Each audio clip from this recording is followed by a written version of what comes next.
Bom dia a todas e todos. Estamos aqui hoje para a defesa do trabalho de conclusão de curso da Mariana Vick Gonçalves, curso de jornalismo da Escola de Comunicações e Artes da USP. O título do trabalho é Vírus, Rastros, Fotos, e temos aqui como convidadas para avaliação a Cláudia Colucci e a professora Daniela Oswald Ramos. Bom, eu primeiro vou passar a palavra para a Mariana fazer a apresentação. Ela tem até 20 minutos para expor o seu trabalho. Mariana, por favor. Oi, gente, bom dia. Queria agradecer primeiro a todo mundo que compareceu aqui, agradecer ao Wagner, que me orientou nesse ano super difícil, e agradecer também a Cláudia e a Dani, que foram super gentis em ler e avaliar o trabalho. Eu vou compartilhar com vocês agora, vou tentar aqui a apresentação.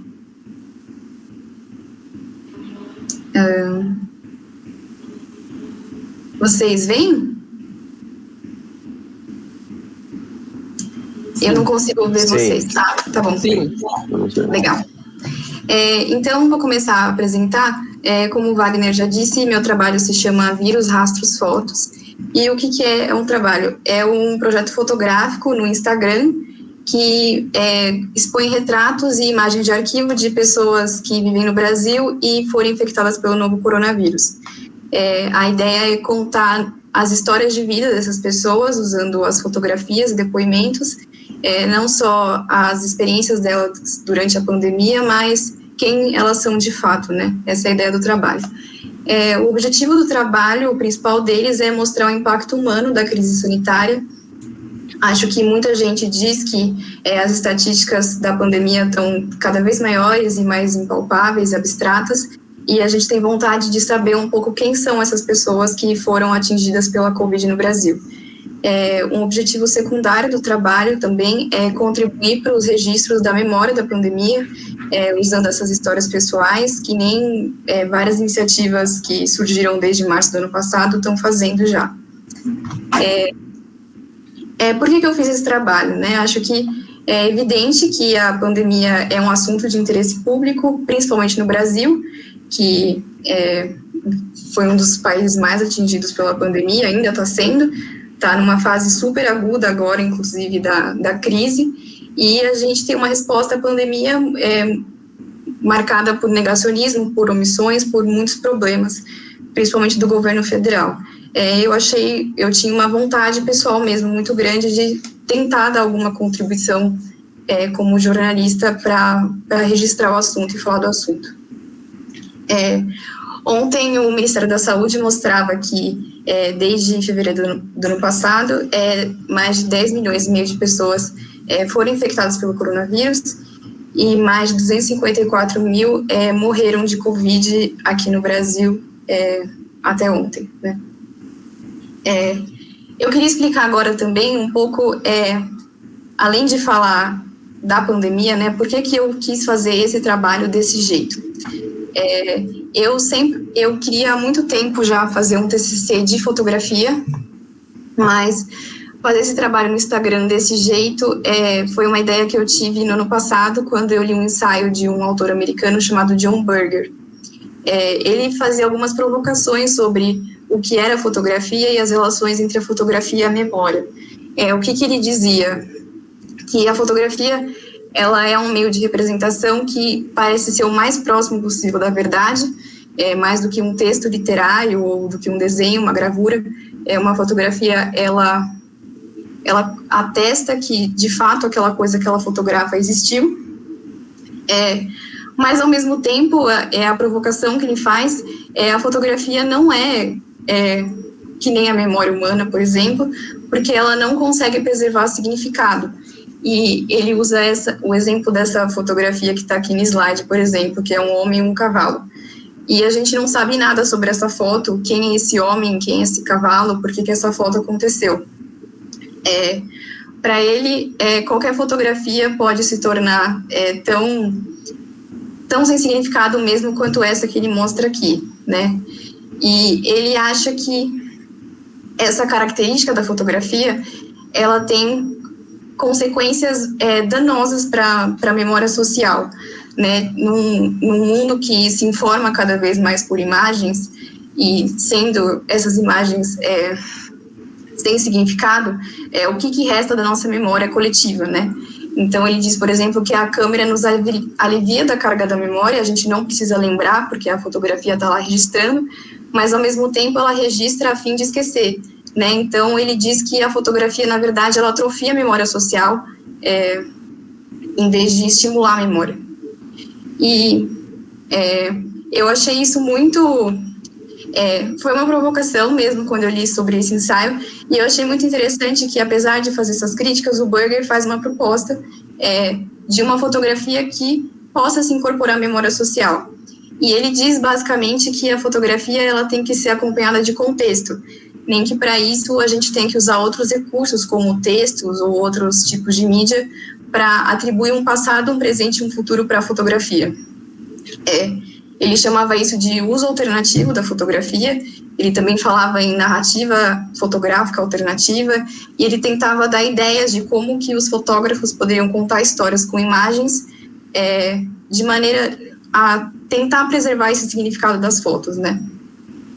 E outra coisa que o Burger dizia é que todas essas críticas que ele faz, na verdade, são sobre a fotografia pública, né? A fotografia que a gente vê nos jornais, nas revistas.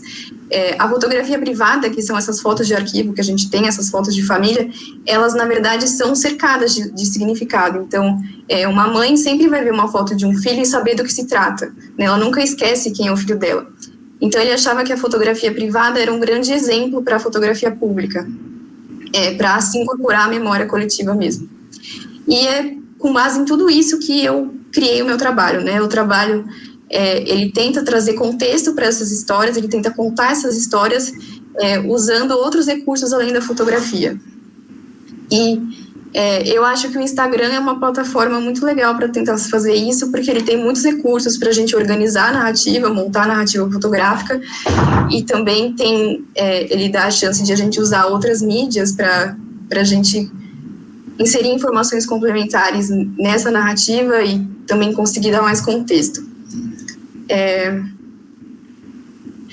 Quando eu comecei a pensar no trabalho, eu conversei com o Wagner no ano passado, e ele também deu outra referência para mim, além do Burger e de outros escritores que falaram de fotografia. Ele falou do Museu da Pessoa, que é um museu que conta histórias de vida hoje aqui, de pessoas anônimas aqui no Brasil, e foi uma referência muito importante, porque além de tudo que eu já tinha lido sobre fotografia, os textos do Museu da Pessoa e de outros autores que falam de memória mostram qual a importância de a gente conhecer histórias de vida, histórias pessoais mesmo. No livro História Falada, o Museu da Pessoa diz que conhecer essas histórias faz com que a gente perceba o mundo de outros pontos de vista, que a gente rompa isolamentos e que a gente talvez incentive mudanças sociais, né, na forma como a gente se relaciona e vê o mundo. Essas são algumas referências visuais também que eu tive para fazer o trabalho. Além do Museu da Pessoa, eu vi muitos perfis no Instagram que trabalham com imagens de arquivo, e o principal deles eu acho que é o Humans of New York. Antes ele não usava tantas fotos de arquivo, o fotógrafo que organiza esse perfil, mas com a pandemia ele passou a usar. E eu acho que a proposta dele é muito parecida com o que eu queria fazer nesse trabalho, né? Ele sempre usa uma foto e ele usa um depoimento em primeira pessoa daquela pessoa que ele fotografa. E, no fim, é isso que eu vou acabar tentando fazer, né? Contar essas histórias de vida, tanto com as fotos quanto com depoimentos. E explicar agora também, depois dessa pesquisa, como que foi a produção do trabalho. Ela aconteceu de junho do ano passado até fevereiro desse ano. E, além da pesquisa bibliográfica, o que eu fiz foi tentar buscar pessoas que estivessem dispostas a participar desse projeto, entrevistar quem estivesse interessado, colher essas fotos, as fotos de arquivo dessas pessoas, editar o material e apresentar no Instagram. Foi basicamente isso que eu fiz nesses meses. O que é importante falar, né? Essa busca, por causa da pandemia, ela foi toda feita nas redes sociais, então as minhas principais fontes foram grupos públicos no Facebook, em outras redes de pessoas que tinham a Covid e se reuniam nesses grupos para compartilhar experiências. Eu encontrei quase todos os meus entrevistados lá. E outra coisa legal de dizer também é o modo como eu entrevistei essas pessoas, né? Sempre que eu apresentava o trabalho nesses grupos, elas vinham falar comigo, manifestando interesse, e a gente marcava uma entrevista que o Museu da Pessoa chama de entrevista de história de vida, que é uma entrevista que a gente realmente tenta extrair a cronologia da vida daquela pessoa, né? Então, realmente não foi uma conversa que se limitou às experiências dessas pessoas com a Covid-19. Foram conversas que duraram cerca de 1h30 cada, e a gente percorria desde a infância dos personagens até o momento de agora mesmo. Eles eram orientados, os participantes do projeto, a enviar fotos para mim que mostrassem qual é a história deles, né? Então, eu tentava orientar eles a mandar fotos de diferentes épocas, de diferentes lugares que eles frequentaram, para ter uma noção mais ampla mesmo de quem eles eram, né? De quem eles são. Agora, falando um pouco dos resultados, né? O que eu acho que é importante falar? O perfil que eu acabei criando se chama Vírus Rastros Fotos. Esse nome é por causa, enfim, acho que são 3 palavras que se relacionam com as 3 coisas que eu tento mobilizar no trabalho, né? A memória, a fotografia e também falar da pandemia. Acabou ficando no improviso mesmo que eu escolhi esse nome, mas ele acabou ficando. No fim, nesse período de encontrar pessoas, entrevistar as pessoas nesses meses, eu consegui falar com 6. São essas 6 pessoas que estão aqui. Todas elas viram as minhas mensagens nesses grupos que eu comentei, que eu apresentava o trabalho, e elas vinham voluntariamente falar comigo, né? Elas queriam muito contar a história delas. A única exceção é o Antônio, que está aqui à esquerda. O Antônio, na verdade, é vítima da Covid, ele morreu em julho do ano passado, e quem contou a história dele foi a neta dele, que é a Daniela. O trabalho aceitava tanto histórias de pessoas que, enfim, foram só infectadas, quanto pessoas que queriam homenagear parentes ou amigos que, infelizmente, foram vítimas. Eu queria falar, assim, 4 aspectos importantes do trabalho durante a montagem da narrativa, né? Depois desse processo de encontrar pessoas, entrevistar, como que isso foi feito. Acho que o primeiro aspecto legal do trabalho, importante de falar, é o que o John Berger chama de vidas sendo vividas, né? Ele diz que a fotografia, para ser significativa, ela precisa ter um passado, presente e futuro. E eu tentei pensar nisso na hora de selecionar as fotos para entrar no trabalho. Então, tentei encontrar um conjunto de fotos para cada um desses personagens que mostrassem, de fato, qual é o passado deles, qual é o presente deles, enfim, quem eles são de maneira ampla mesmo. Eu acho que esse exemplo aqui que está no slide é do Antônio, que é esse senhor que eu comentei que morreu de Covid. Eu acho que o caso dele é muito bem sucedido, porque a Daniela, a neta dele, tinha fotos dele desde essa idade, quando ele era muito pequeno, até o fim da vida mesmo. E a gente tem uma noção da passagem do tempo quando a gente olha o conjunto de fotos dele no perfil no Instagram. O segundo aspecto importante do trabalho é o que o Berger chama também de montagem de atrações, que foi uma coisa que eu tentei fazer na hora de organizar a narrativa. O que ele fala? Que na narrativa fotográfica, a foto que vem antes tem que atrair a que vem depois e vice-versa. Ele diz que nessas narrativas as fotografias têm que funcionar como se fossem lembranças se desencadeando umas às outras. E eu tentei fazer isso, né? Tentar montar atrações entre as fotos para construir o projeto no Instagram.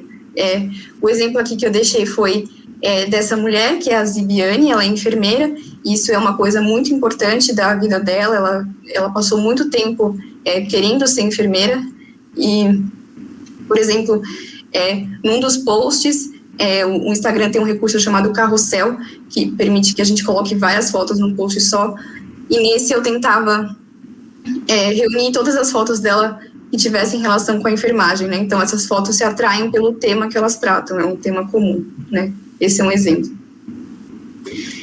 O terceiro aspecto que eu acho importante falar do trabalho é explicar como que eu montei essas histórias, né? Eu selecionei 3 posts para cada personagem no Instagram. Isso quer dizer que eu tinha 3 espaços para colocar diferentes trechos de depoimentos deles, e eu coloquei sempre depoimentos em primeira pessoa dos personagens, entre aspas, depoimentos muito editados das entrevistas que eu tinha feito com eles, e tentar assim mostrar aspectos que pareceram fundamentais nas entrevistas, que apareceram mais, além de alguma coisa sobre a experiência deles com a Covid-19. Então, quando você entra no Instagram, você vê que são sempre um pouco das experiências de agora, mas também sempre um pouco das experiências do passado deles, para a gente conhecer de fato quem eles são. Eu acho que no caso da Covid-19 foi muito legal de ouvir essas histórias pessoalmente, porque eu pelo menos não tive nenhuma pessoa próxima que sofreu muito com a Covid.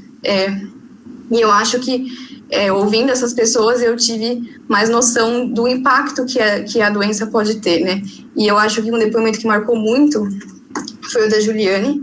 Ela teve a Covid no fim do ano, quer dizer, em julho do ano passado. Ela foi para a UTI, o marido dela também foi, ela perdeu o marido e ela ficou com sequelas muito graves da Covid meses depois, né? Então ela comenta que mesmo vivendo o luto da morte do marido, ela não podia chorar porque a saturação dela ia cair, e isso representava um risco mesmo para ela. Ela poderia voltar para o hospital, né? Ela estava muito fragilizada ainda. A outra coisa sobre os depoimentos é que eu coloquei eles no Instagram, mas como o espaço do Instagram é muito curto, eu coloquei as entrevistas na íntegra em um link à parte, que é o Linktree, que eu coloquei aqui. O quarto aspecto... Eu posso beber água, gente? Desculpa.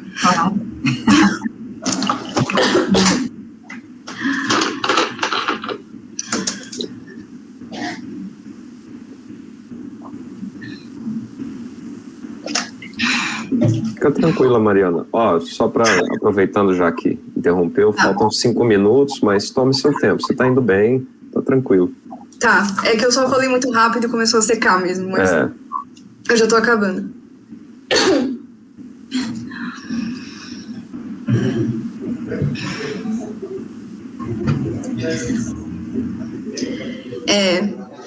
Acho que o quarto aspecto importante do trabalho é, tipo, no feed no Instagram, eu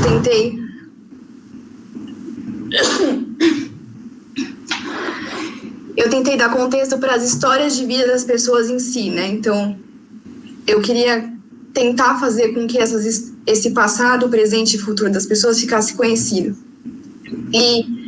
Mas eu também achava que eu devia dar um contexto sobre a pandemia, né? Sobre a situação geral da pandemia para quem estivesse lendo o Instagram, né? Quem estivesse visitando. E eu achei que os stories foram um bom recurso para isso. Então, eu montei vários destaques no Instagram, em que eu trago informações básicas sobre a Covid e o que as pessoas podem fazer para atenuar os efeitos da pandemia. Eu queria começar a encerrar agora o trabalho falando um pouco das dificuldades que eu tive. Eu acho que a primeira e a principal delas foi encontrar pessoas para o trabalho. No início do projeto, eu tinha, acho que, uma expectativa de que eu encontraria um grupo, uma amostra representativa do Brasil, assim, tipo, uma coisa bem ambiciosa mesmo. E eu percebi que, na verdade, as pessoas relutavam bastante em querer participar do trabalho. Mesmo, muitas vezes eu, enfim, enviei e-mails, eu enviei mensagens e não tive retorno, ou tive mesmo um retorno negativo. Eu acho que, para muita gente, talvez a exposição seja muito grande, né? E as pessoas não têm vontade de participar. Então, o grupo ficou bem reduzido em relação ao que eu esperava. E também, esses personagens dividem algumas características, eles são meio parecidos em alguns sentidos, mas eu acho que, no fim, as histórias, elas são bem diferentes entre si, né? Bem ricas, enfim. Não foi um problema tão grande quanto eu achei que seria, na época que eu estava fazendo o trabalho e vendo que eu estava tendo pouco retorno. A segunda dificuldade que eu tive foi trabalhar com as imagens de arquivo.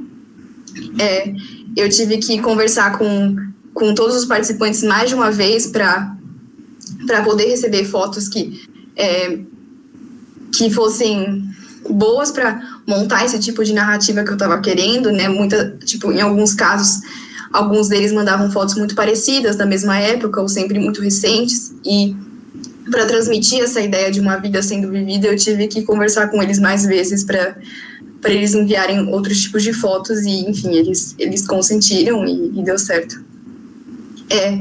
E a última dificuldade que eu percebi mais agora, na hora de apresentar o trabalho, é acompanhar a pandemia, né? Eu sinto que eu terminei a produção do trabalho de conversar com essas pessoas em outubro, e desde então tudo mudou muito já, né? Então, montando o Instagram, eu tive a impressão de que eu já queria ler essas histórias novas, essa segunda fase, dessa segunda onda da pandemia aqui no Brasil. Inclusive, na própria monografia, eu acho que foi uma dificuldade atualizar esse texto, porque mesmo em poucos meses, muita coisa mudou, né? Muita coisa muda muito rápido. E a conclusão, né, por enquanto, o trabalho não tenta ser um produto finalizado, mas eu acho que a narrativa até agora, como ela foi montada, ela conseguiu cumprir com o objetivo de mostrar as histórias dessas pessoas, despertar talvez a empatia de quem está lendo e preservar as memórias individuais da pandemia no Brasil.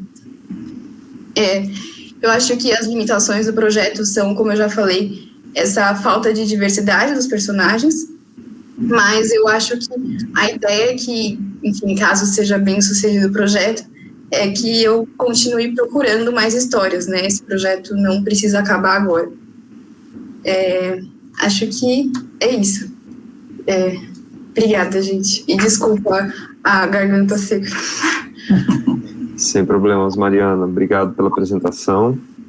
Eu vou passar, então, a palavra primeiro para Cláudia Colucci, que é uma das convidadas. Ela é jornalista e colunista em saúde da Folha de São Paulo. Tem mestrado em História da Ciência e pós-graduação em Gestão em Saúde pela FGV. Cláudia, agradeço sua presença. Bom, você pode fazer as suas arguições, tem até aí 20, 30 minutos para conversar com a Mariana. Obrigado. Obrigada, Wagner. Obrigada, Mariana, Daniela. Olha, foi um prazer realmente ler esse material todo e aprender, viu, Mariana? Aprendi muito com você, não conhecia o John Berger, achei muito interessante a proposta. E acho que é um trabalho que contribui para a gente no dia a dia mesmo, dessas reportagens, assim, lendo o trabalho eu tive vários insights, assim, né, porque o que a gente faz hoje no jornalismo, normalmente, você vai e conta a história da pessoa focada mais na doença do que na pessoa, né, como ela enfrentou a doença, como foi a morte, e aí, de repente, é isso, você tem toda uma história anterior que muitas vezes no jornalismo diário isso não aparece, né, porque o foco acaba sendo a doença, não a pessoa em si.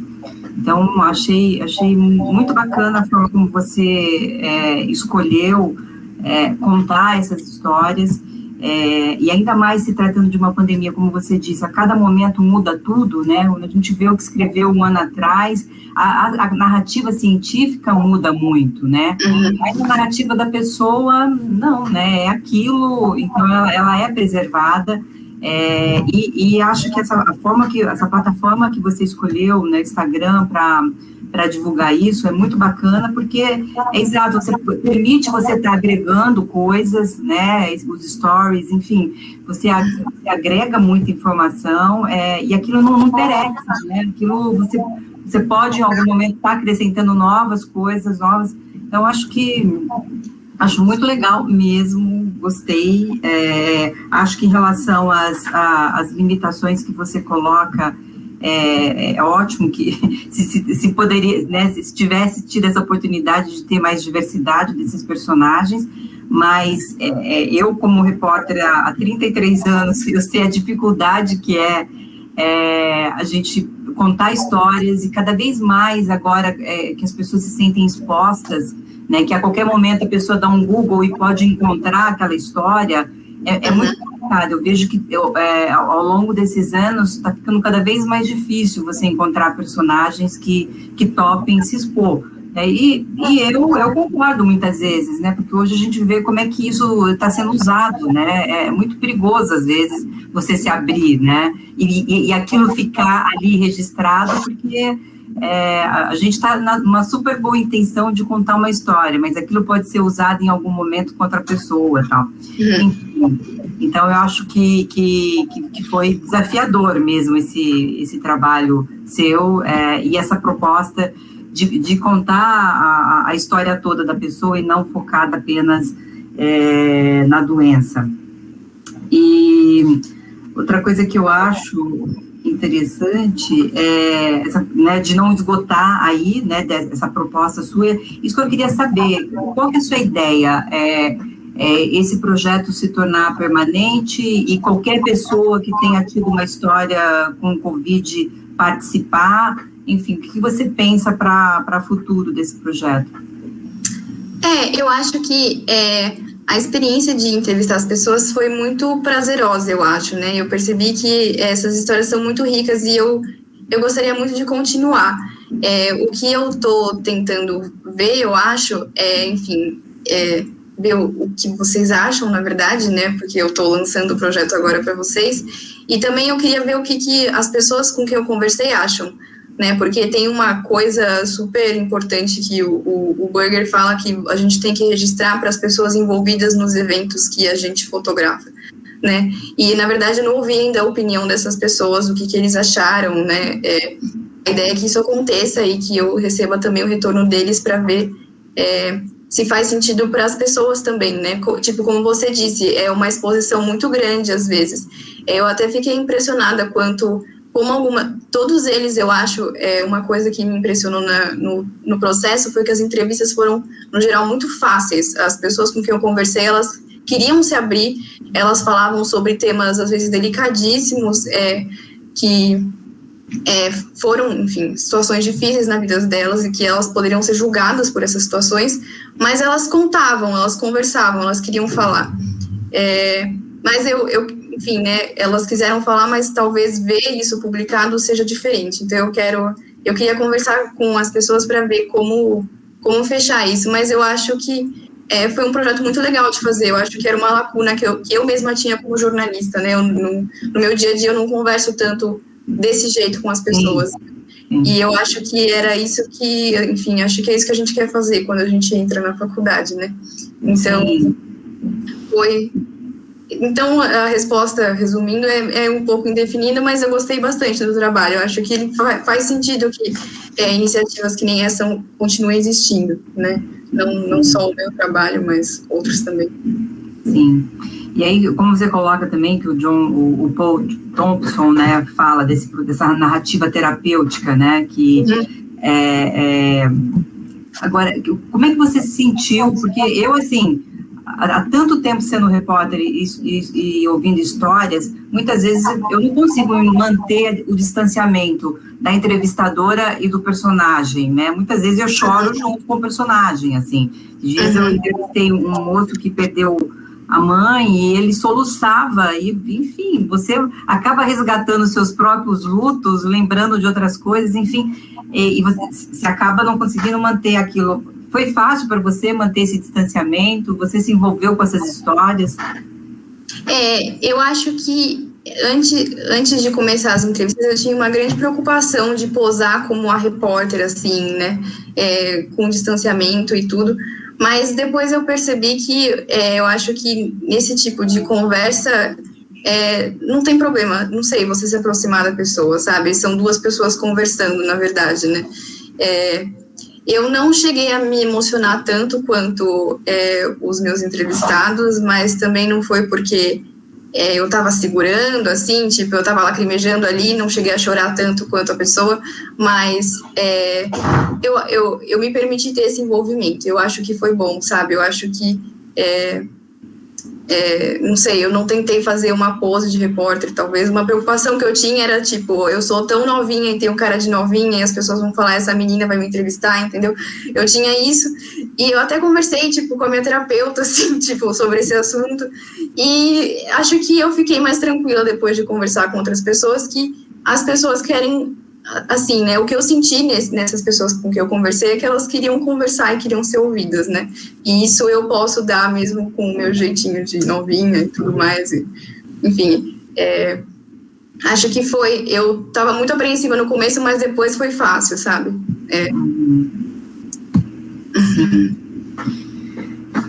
Bom, eu acho que mais que eu tinha para te falar dificuldade, essa questão que eu achei muito bacana, não ficar só focado nas mortes, que a gente vê hoje também, assim, a gente está muito focado, né, em contar as histórias de quem morreu, e é interessante ouvir quem está vivo também, né, porque está aí vivo, mas está sofrendo ainda sequelas, e essa fala da sua personagem é realmente muito tocante, né, a pessoa não conseguir chorar a morte do marido, porque cai a saturação é algo muito cruel, né? E a gente está vendo que isso vai crescer cada vez mais, né? Eu fiz uma matéria recente falando das sequelas, né, dos sobreviventes da Covid. É muita gente com sequela, é muita gente que tá desassistida. Então, assim, olhar para esses sobreviventes e poder contar essas histórias realmente foi muito legal, Mariana. Parabéns. Obrigada. Eu queria comentar isso das sequelas, que eu fiquei muito impressionada, na verdade, né? Eu não tinha a menor ideia disso. Eu entrei nesses grupos em julho, agosto, e, na verdade, era uma das coisas que as pessoas mais falavam, assim, não tô bem, teve uma moça que eu entrevistei, a Zibiane, que ela é enfermeira, ela falou, eu desenvolvi diabetes depois que eu tive Covid, eu fiquei com pressão alta, e era uma coisa que eu não tinha ideia, assim, né, naquela época eu acho que não se falava tanto, e a gente está começando a falar mais agora, né, estão começando a descobrir mais essas sequelas mesmo.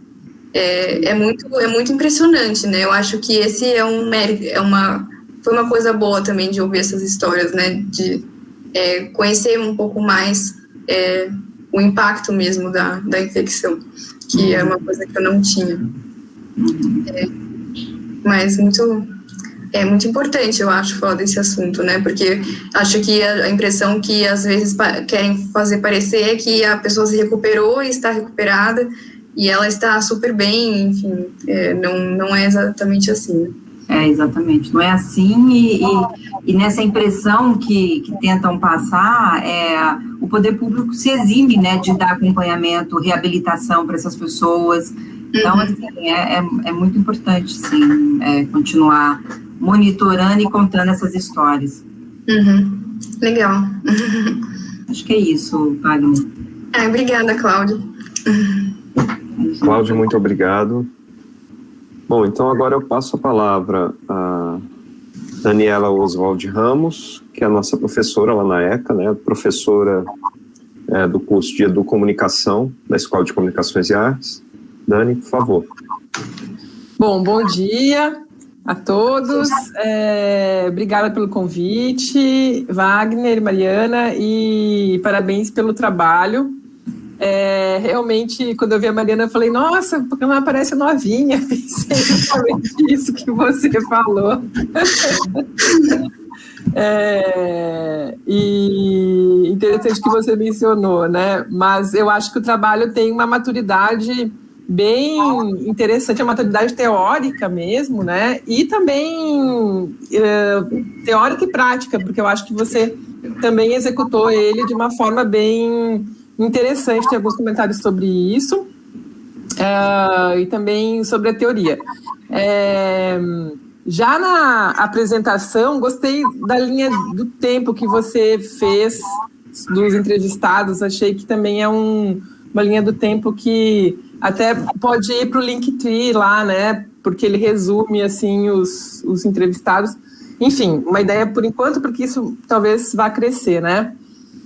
E, bom, achei um grande desafio, assim, e corajoso você fazer uma parte sobre o coronavírus, porque isso está mudando a toda... É um pouco assim, eu fiquei pensando, nossa, agora que tá as variantes, né, e um pouco como é que você narra isso, porque isso é um cenário literalmente em mutação, né? Literalmente. Então, é um desafio aprisionar isso, e eu fui lá para um ano atrás, né? Eu lembro que 2 dias depois do lockdown, um amigo recomendou uma reportagem. Ela não era bem uma... Era um texto... acho que era... Agora não lembro se era do Imperial College, tentei procurar aqui, não achei. We are never going back to normal. E eu li aquilo e me preparei já para, no mínimo, 1 ano, né? E agora estamos, infelizmente, indo para o 2º, quem sabe um 3º, porque sabe-se lá como é que essa vacina vai funcionar, enfim. Então, achei corajoso você tentar aprisionar, e achei um trabalho muito vivo, né? Assim, ele está na ordem aí das nossas discussões e preocupações, e também para o jornalismo e para a fotografia, acho que tem uma contribuição muito legal também. Aí, quando você começou a falar da memória, né, e da memória coletiva brasileira, eu comecei a pensar, será que a gente não tem uma memória coletiva polarizada, né, que se traduz nesse momento e que a gente vive de divisão, divisão de narrativas mesmo, né? E aí, coincidentemente, na semana passada, antes de ler seu trabalho, eu assisti o seminário do Wagner, agora não lembro sobre o nome dele, mas ele foi pós-doc da professora Cristina Costa, do Observatório de Comunicação, Liberdade de Expressão e Censura. E aí o trabalho dele foi sobre a Guerra Fria cultural, e ele falou um pouco do Brasil, no sentido assim, do Brasil ter tido uma experiência dos norte-americanos que vieram e deram esse suporte para a televisão se desenvolver, para os Tivita na Editora Abril, que trouxeram o modelo da Time Life, né? E, por outro lado, os intelectuais... então, essa estrutura norte-americana narrativa, digamos assim, né?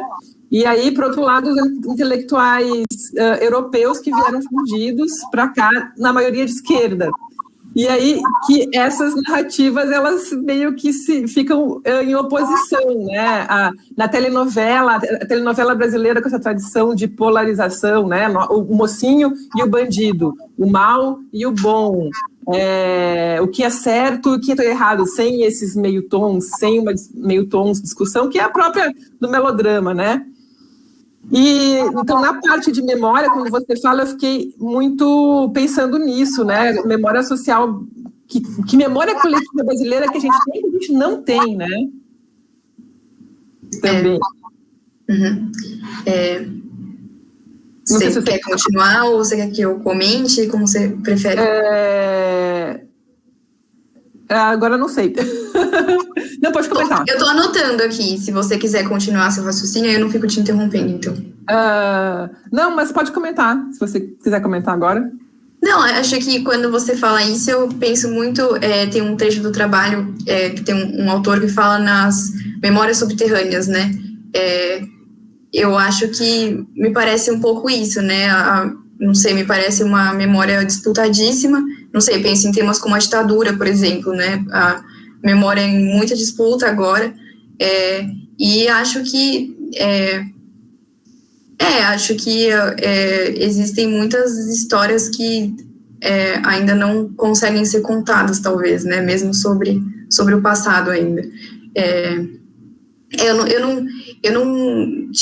não sei dizer a memória coletiva está polarizada, porque esse não foi um termo que eu encontrei nos textos que eu li, né? Mas eu consigo entender isso que você diz, sabe? Acho que é uma situação muito... E eu acho que agora mesmo, na pandemia, a gente vê uma disputa de narrativa sobre o que é a pandemia, né? Quais, enfim...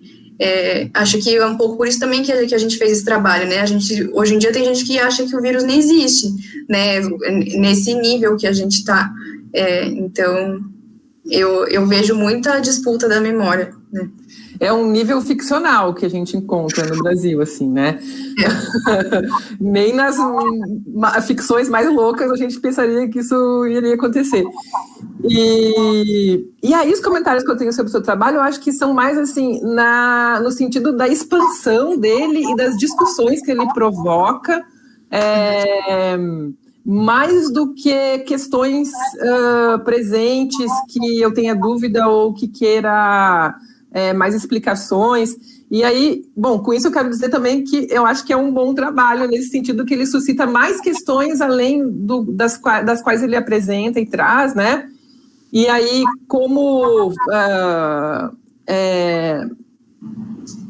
na questão como ele foi feito, eu acho que está super bem redondo, assim, a questão da metodologia, como você apresenta, tem um plano, né, de ação ali a partir do Berger que você apresenta, então está tudo fundamentado, assim, né?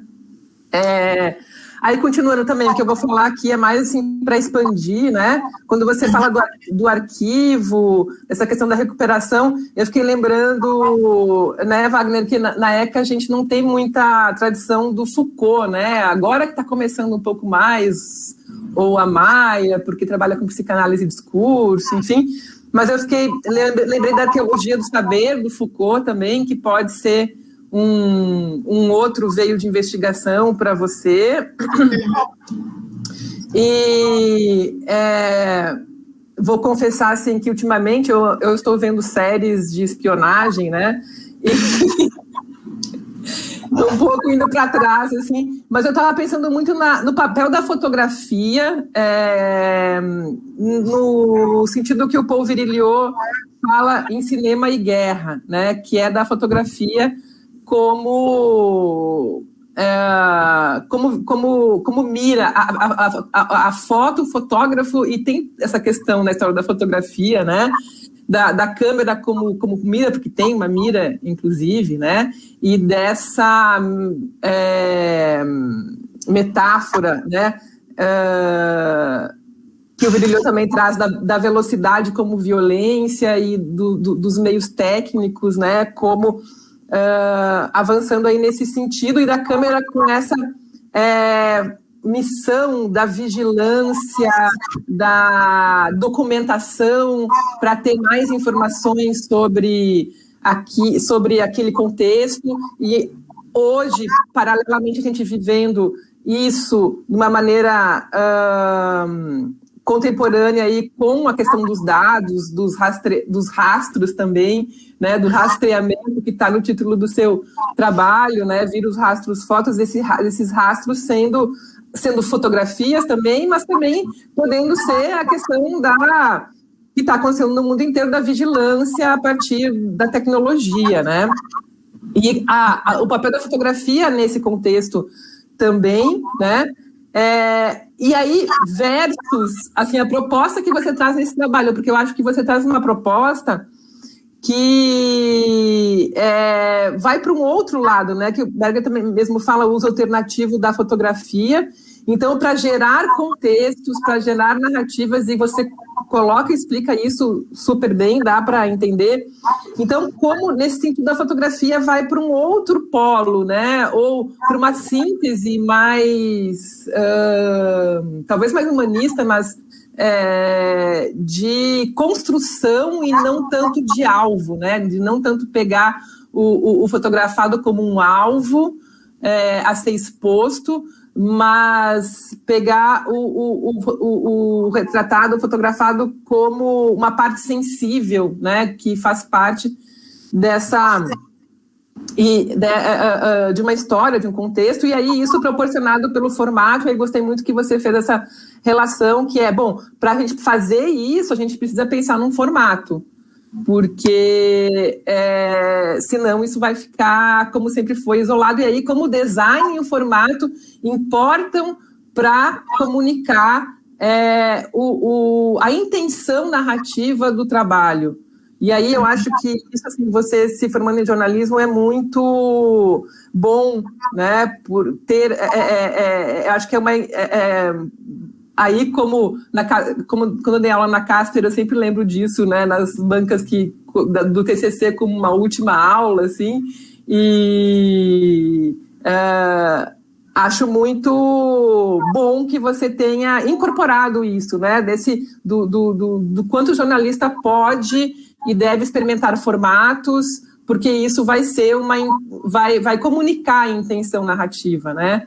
Então, aí, nesse sentido, eu acho que você deslocou um pouco esse eixo da fotografia como uma devassa, né, na vida do outro, e por outro lado, ainda mais nesse tema, né, do coronavírus, e por outro lado, como pode recuperar essa questão da narrativa.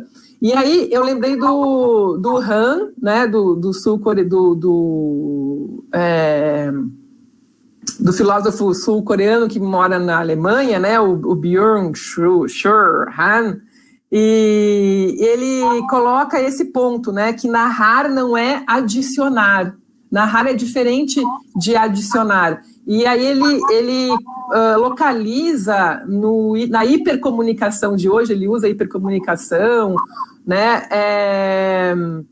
que você publicar um post atrás do outro não é uma narrativa. Aquilo aparece que interessantemente, eu não lembro dele citar o Berger, fotógrafo, teria que revistar, mas eu não lembro no que eu li dele já.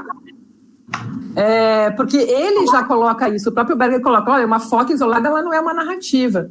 E contemporaneamente o Han, então, vem falar justamente que nesse ambiente digital que a gente vive, ele fala, olha, isso aqui, publicar, postar, não é narrar, é adicionar. E adicionar uma coisa atrás da outra não é narrativa. Então, acho que conversa também com o seu trabalho conversa aí, né? Dá uma resposta para essa questão. E, inclusive, no Instagram, talvez crie uma bolha lá, digamos assim, de narrativa, né? Porque é um perfil que ele tá concatenado, ele tem uma intenção ali por trás, então nada está isolado de nada, né? Contribui para uma narração. Então, até em como usar, né, Instagram de forma narrativa, porque isso não está dado. Aliás, o formato ele não é o narrativo, é o fragmentado, é o fragmento, né? Vai lá e posta. Então, acho que isso é muito importante, porque contemporaneamente a gente acha que está acompanhando narrativas, mas às vezes a gente está acompanhando uma soma de fragmentos que não narram. E aí isso também pode ser cansativo para a nossa alma, para nossas emoções, porque a gente não consegue elaborar nada, né? E na narrativa a gente elabora, a gente consegue chegar a um estado, talvez, né, se fala até em algum momento terapêutico, de ouvir as narrativas, de contar, e daquilo, é o princípio da psicanálise, né, esse. Então, aí, teoricamente, eu acho que tem essa questão que eu achei bem interessante. Aí, que você comentasse depois como é que foi também, né? Porque você provocou essas narrativas e trabalhou para que elas acontecessem, né? Não é algo automático isso, né? Depois, na figura 21, eu achei tão interessante, quando eu recebi o trabalho, eu dei uma olhada geral, né? E me chamou a atenção o diagrama da memória radial, que realmente representa o que diz, eu achei interessante. E eu achei que me lembrou logo do ícone de download, né, da Apple, que fica atualizando.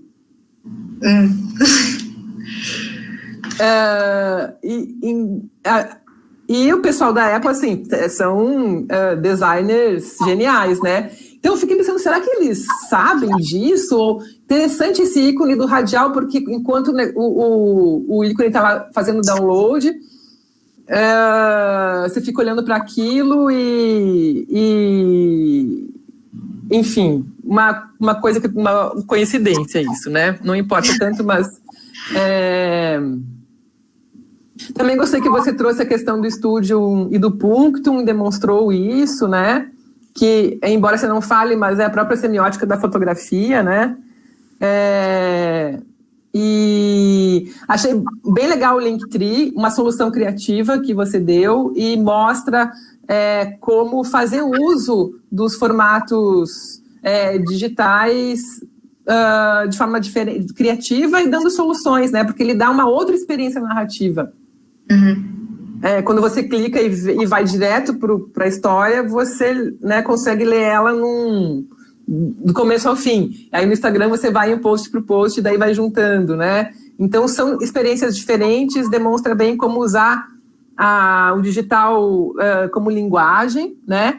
E aí nesse sentido eu lembrei também do site da Zara. É um site, eu vou colocar aqui o endereço, que é uma loja de roupa.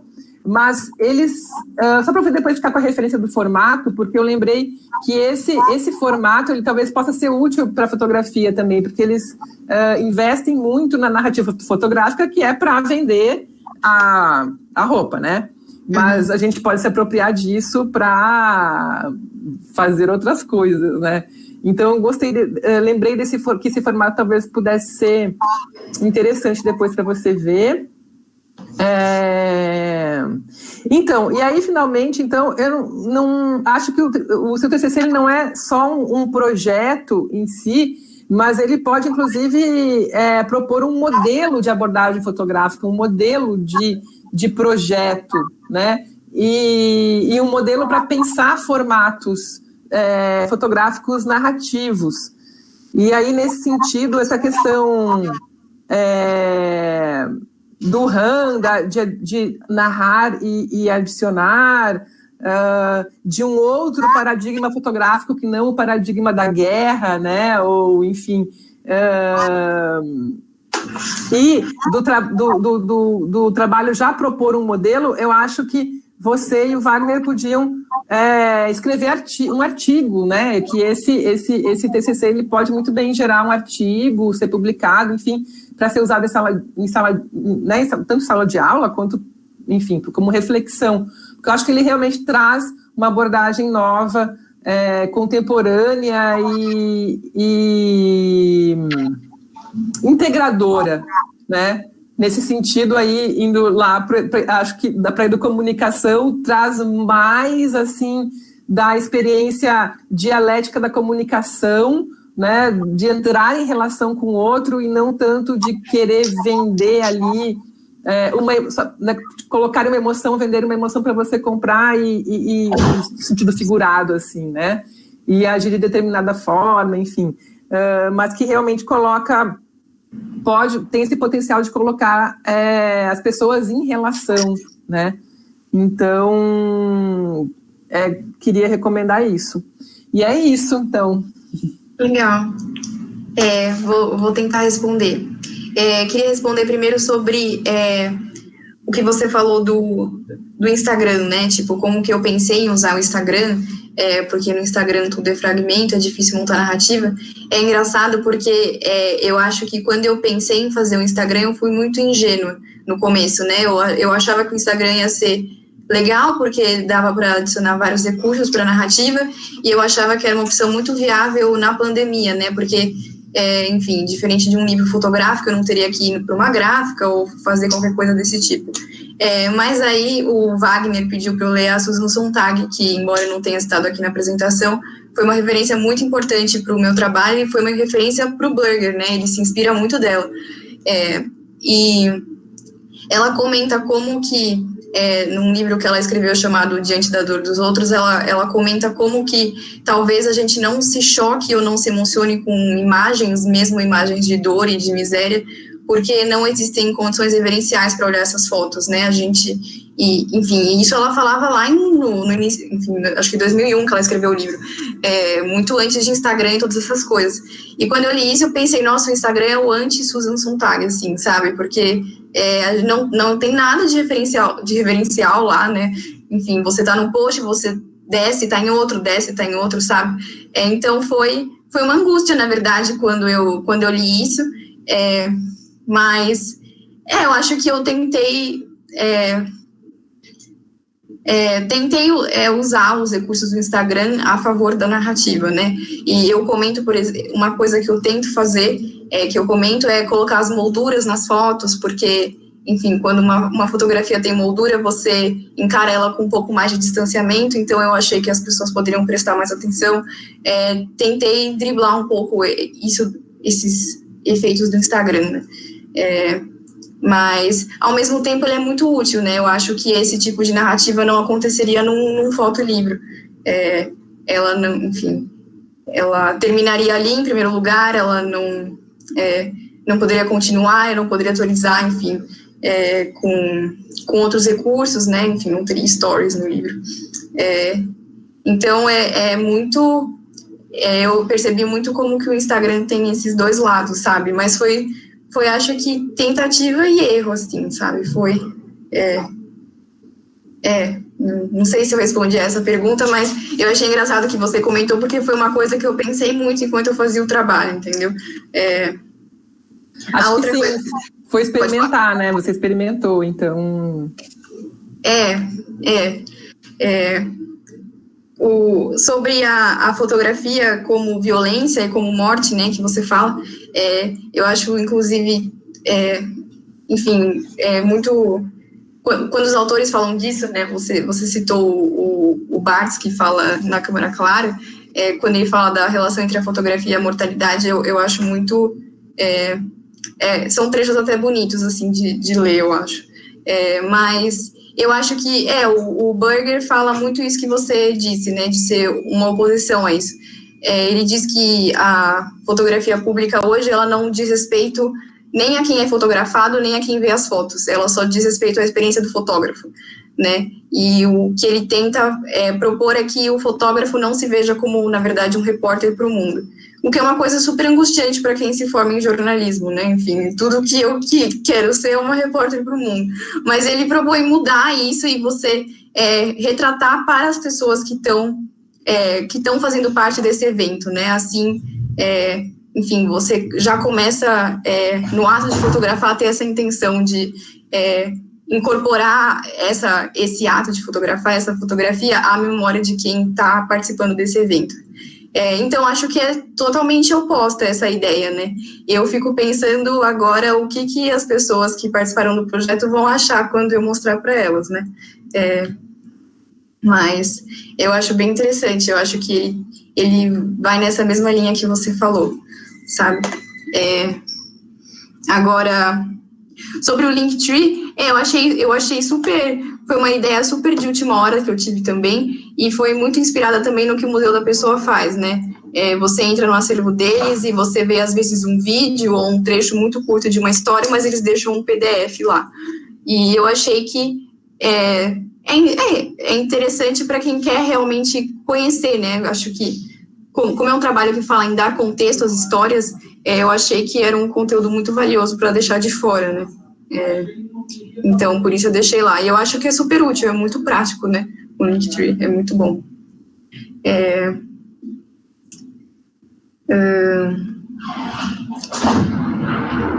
Eu não conheço o modelo da Zara, então eu teria que entrar no site para ver como referência. Eu acho que... Eu não sei, tem alguma coisa que você comentou que eu não comentei? Não, tudo bem. Eu só lembrei de uma outra questão, que é essa que você comentou na apresentação, né? Da diversidade, da representação.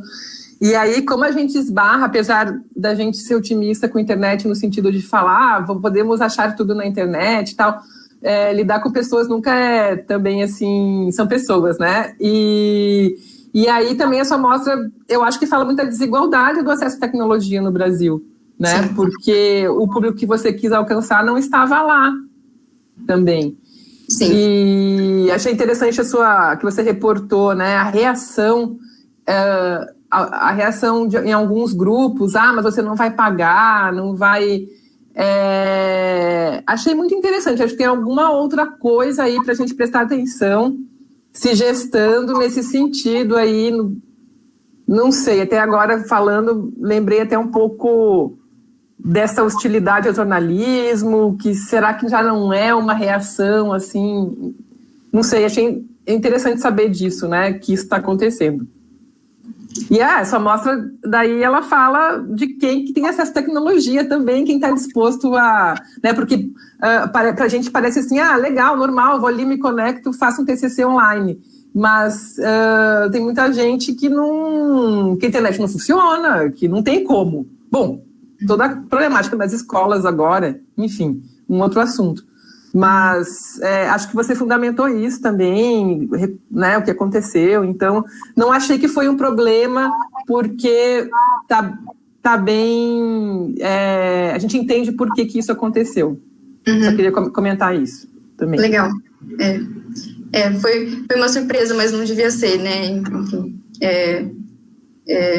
realmente o acesso à internet é muito desigual mesmo.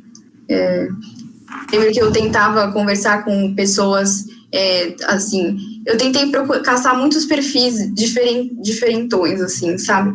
E eu tentava, talvez, conversar com pessoas de movimentos sociais, de ocupações e tal, e era uma grande burocracia para conseguir falar, porque às vezes a pessoa só tem o celular para conversar e ela não vai usar a internet dela para conversar com você. Tipo, ela tem coisas muito mais importantes para fazer, essenciais com a internet, além de conversar com a gente. E eu acho que tem uma coisa também de não confiar, né? Porque, assim, eu fiz todas as entrevistas por chamada e eu também comento no trabalho que eu entro em contato com um grupo de estudantes indígenas e eles têm acesso à internet, mas também não...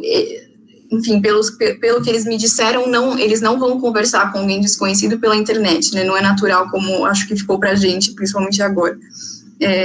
Então, no fim, no início foi uma angústia muito grande não ter esse retorno tão grande quanto eu achei que teria, mas eu acho que, enfim, acho que como você e a Cláudia disseram, é assim mesmo, né?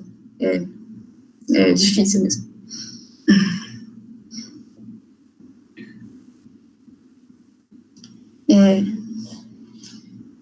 É isso.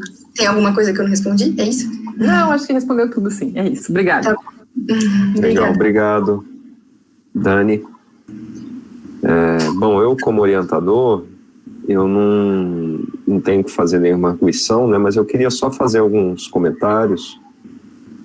Eu acho que, primeiro, né, reiterar o agradecimento aqui às contribuições da Cláudia e da Dani, foram bastante elogiosas, eu achei.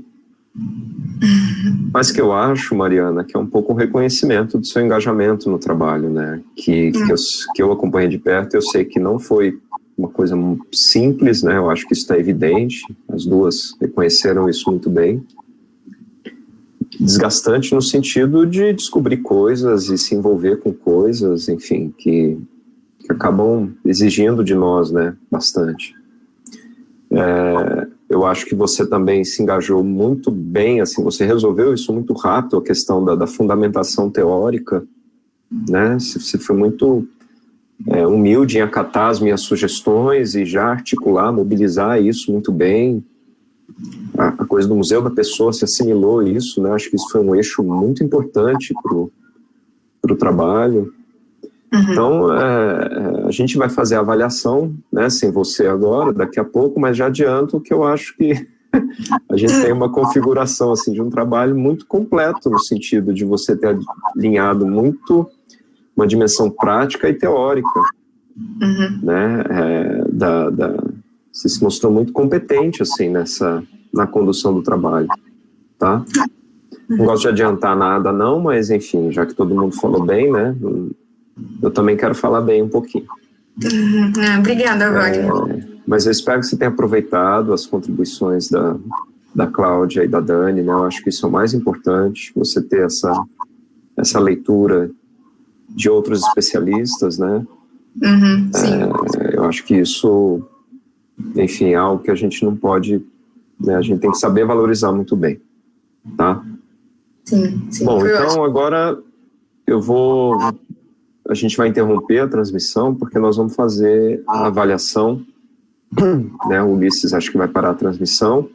Mariana, eu vou te pedir também para se ausentar da sala, tá, mas não esqueça de me mandar aí o WhatsApp para eu ter o seu contato, para te chamar de volta. Tá, já te mando. Beleza. Isso, manda uma mensagem aí para mim. Tá bom. E a gente... Oi? Não, eu ia perguntar se eu já saio agora. É isso? Pode sair. Tá bom. Pode sair já. Tá bom? Tá bom, até. Até, obrigado. Vamos esperar para a gente te dar o resultado. Ok. Bom, Mariana, eu vou ler aqui alguns, né, aspectos que a gente quer, né, colocar no parecer do seu trabalho, na ata do seu trabalho, que a banca considerou uma contribuição, né, para reflexão sobre a dimensão humana na prática jornalística. Tá? O trabalho apresenta maturidade teórica e prática, ele foi metodologicamente bem estruturado e bem fundamentado, e a gente entende ele como um modelo também para se pensar formatos e narrativas fotográficas contemporâneas. Ok? Você foi aprovada com nota 10. Parabéns. Obrigada, gente.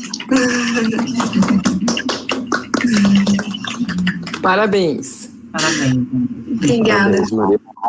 Elas só reforçaram os elogios, viu? E é isso. Obrigada por terem... Envolvimento aí com o trabalho. Legal. Obrigada por terem avaliado. Sei que não foi um trabalho curto também, mas foi ótimo. Foi ótimo ouvir as considerações de vocês. Legal, boa sorte. E é o último requisito mesmo para você se formar. Tem uma matéria, na verdade, que eu estou fazendo com o Wagner, inclusive. Eu não lancei a nota ainda? Eu preciso lançar a nota, né? Você é de que ano, Mariana? A disciplina? Essa disciplina é do primeiro. Você entrou em que ano mesmo? Você já é veterano. 2015. 2015, é isso mesmo. Demorou um pouquinho. Bom, tá aí. Tá bom. Legal, Mariana. Parabéns, Legal. Então. Foi ótimo te orientar, viu? Foi um prazer te acompanhar aí nessa jornada que eu sei que não foi fácil. Quero agradecer de novo a Cláudia e a Dani pelas contribuições. Agradecer ao Ulisses aqui pela transmissão, né? E permitir aí que todos pudessem ver aí pelo YouTube. Obrigada, gente. Gente, parabéns, muito obrigado, então, hein? Obrigada. Tchau. Tchau. Valeu. Tchau.